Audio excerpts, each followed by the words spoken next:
Cosa è stato fatto dopo l'alluvione che quasi 3 anni fa ha messo in ginocchio Padova e non solo?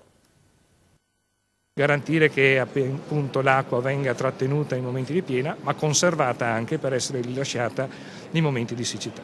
Rimettere in sicurezza il territorio con sistemi tecnologici e innovativi che permettono di tenere sotto controllo i fiumi e impedire che torni il terrore di un'alluvione che 3 anni fa ha messo in ginocchio Padova e non solo.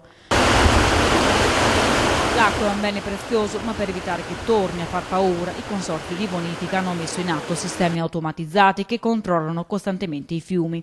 E ancora le tanto attese vasche di laminazione a protezione del nostro territorio, di recente finanziate dalla Regione, e pozzi bevitori che aiutino l'agricoltura nei momenti di siccità. Automatizzati, collegati attraverso la rete, e questo ci permette di intervenire solo nelle emergenze, avendo il quadro, attraverso ovviamente la rete, di come sta funzionando tutto il sistema della rete di bonifica. Manutenzione degli argini e messa in sicurezza delle chiaviche, meccanismi di prevenzione che aiuterebbero anche economicamente la nostra regione.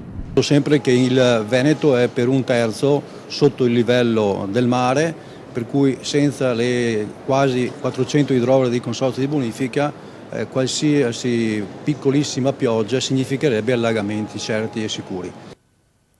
Disfatta per il Padova che ieri ha perso 3-0 a Bari,